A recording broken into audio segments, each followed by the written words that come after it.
Hi, my name is Miles, and I am Hadley Running's avatar.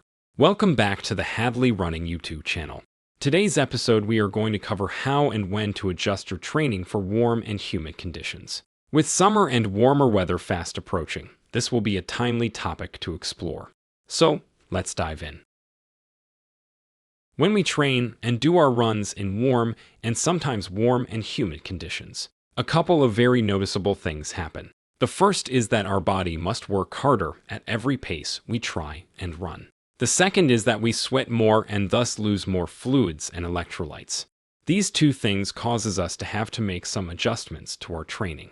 Namely, we have to adjust our training pace expectations, and we have to increase our intake of fluids and electrolytes. Our bodies make certain changes to deal with warmer conditions to help cool itself. It increases the amount that we sweat, as evaporation of the sweat on the skin cools it. Then that diverts more of the blood supply towards the skin to get cooled by the evaporation, which means there is less blood supply available to be sent deep into the muscles fibers of the legs. This causes us to be slower in every training zone than we would be in cooler conditions. Additionally, when it is warm and the humidity is high, there is more water vapor and pressure in the air, which means there is less room for the oxygen molecules we breathe. Less oxygen available means it feels harder to breathe, which means the body works harder. When you combine heat and humidity, you get a bit of a double whammy, which necessitates us making some changes to our training. Let's go over how to do that. In order to adjust for the warm and humid weather, we adjust our training paces accordingly. The reason we adjust our paces rather than the distance or duration is twofold. One is that they don't adjust the race distance because of weather, so neither should we, and the second is that optimal training is based on duration and effort level, and we can still get in both in warm conditions. We just have to modify our expectations on what the appropriate effort will produce. To do this, we adjust our training paces.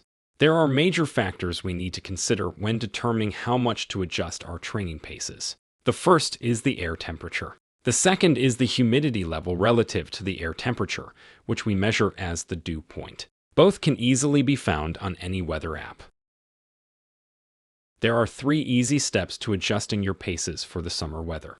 Step 1 is to find the air temperature and the dew point temperature in Fahrenheit and add them together. So if our air temperature is 75 and the dew point is 70, then we have a total of 145, which is 75 plus 70.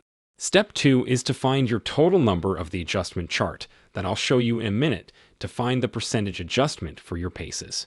Step 3 is adjust your training pace by the amount shown. It's that easy. Now let's take a look at the charts that will help us. The higher the combined temperature and dew point is, the larger the adjustment in pace needs to be. After a lifetime of living and training through warm and humid conditions in the summers of the southern United States, and studying all aspects of running and training paces, Coach Hadley has come up with the following adjustment chart for adjusting your paces. If the combined air temperature and dew point are between 110 and 119, then adjust your training paces by 1%. For a total between 120 and 129, adjust your paces by 2%. For a total between 130 and 139, adjust your paces by 3%.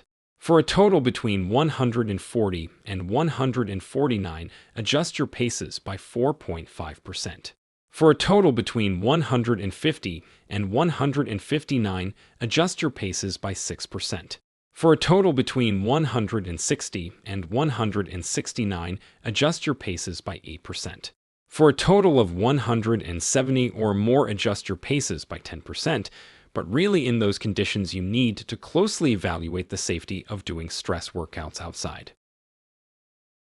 With this information, you can make your own chart, like the one we show here, to show you how much to adjust your paces for each temperature total, without having to stop and do some complex math each time.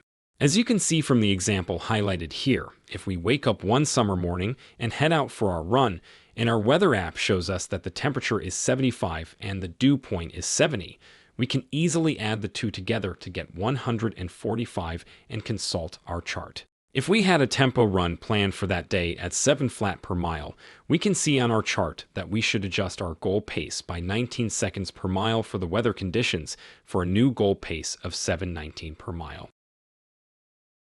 The human body is amazingly adaptive, so if we consistently run in warm and humid conditions, our bodies will gradually acclimatize some over time, becoming more efficient at cooling itself. As this happens, the amount of pace adjustments we need will decrease. So while we may need 20-second pace adjustment on a certain run in certain weather conditions early in the summer, by the end of the summer we may need only half that amount. It is best to start the season with the full adjustment amount, and then as you acclimatize, start to decrease the amount. A few reminders on how to prepare for training in the warmer weather. Be sure to stay up on your hydration. This means an increase in daily intake during the warm weather months. Be sure to keep up with your electrolyte needs. As we sweat more, we lose more electrolytes, so make sure some of your increased fluid intake includes electrolytes. Increase the frequency of when we take fluids on our runs. If we normally take some every 20 to 25 minutes, then in the summer month, we may want to increase that to every 15 to 20 minutes.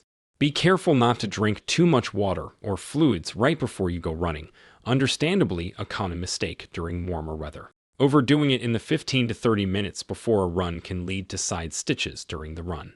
Lastly, don't stress about having to make pace changes. I know some runners think they are wimping out when they make adjustments. I assure you that is not the case. Your body will get the same desired benefits we seek at the new adjusted pace, and if we don't adjust the paces, we'll often find ourselves in the position of overtraining or not completing workouts. That concludes our episode on warm weather adjustments. Thank you for watching. If you liked this episode, please hit that like button and be sure you are subscribed to the channel so you won't miss future episodes. We strive to put out 2 episodes per week on Mondays and Fridays, with the Monday episode focused on a training topic and Friday episodes focused on other topics of interest in running. Thanks and happy running.